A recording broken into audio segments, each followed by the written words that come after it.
Sandrine Bonnaire se faire armer, c'est répondre à l'appel quand il le faut. L'actrice a été vue à Pornic pour une occasion bien spéciale lors de laquelle elle a occupé un rôle important. Non loin d'elle, CIST, un célèbre candidat des traîtres qui a été immortalisé, alors qu'on le retrouvera ce soir dans l'émission de M6. De qui s'agit-il? L'actrice Sandrine Bonnaire est la marraine, depuis 2022, du festival 22 V'là le Polar de Pornic.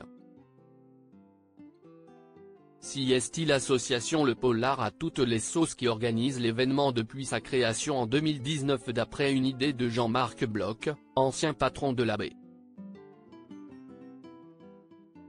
R.I, chef d'état-major de la direction de la police judiciaire au 36 quai des Orfèvres ou encore ex-directeur de la police judiciaire à Versailles. Le présentateur télé de l'émission Non élucidé a décidé de réunir deux mondes avec ce festival, celui de la fiction et celui de la réalité, avec cet événement à la fois culturel, ludique, et informatif. Le but étant de faire partager au public la passion qui anime les différents acteurs de la justice et de la police en les réunissant autour de débats et en même temps faire se côtoyer des romanciers et auteurs de films policiers avec de vrais acteurs du réel. Cette année, le thème central du festival 22 V'là le Polar, qui a débuté le 14 août et a pris fin le 18 août dernier, était la peine. Comme chaque année donc depuis 2022, la comédienne Sandrine Bonnaire a accepté d'être la marraine du festival et a croisé le chemin de Romain Puertolas qui s'illustre actuellement dans Les Traîtres sur M6. L'ancien policier était présent à Pornic en tant qu'auteur, notamment de Comment j'ai retrouvé Xavier Dupont de Ligonnès, une œuvre de fiction dont il prépare d'ailleurs un second tome. Romain Puertolas et Sandrine Bonnaire ont été photographiés séparément lors de l'ouverture du festival qui a eu lieu au restaurant du château de Pornic avec la traditionnelle séance de dédicace des romans présentés.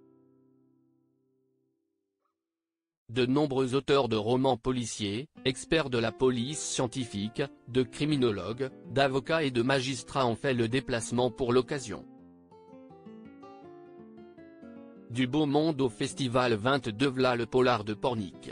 Des conférences, des tables rondes, des représentations théâtrales ou encore des projections de films sont venus compléter ce programme bien chargé.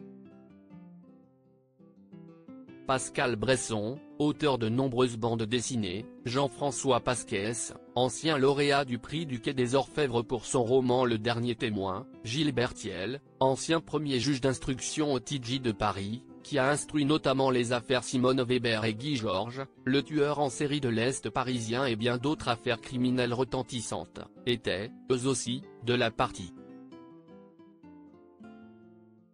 Et ce n'est pas tout.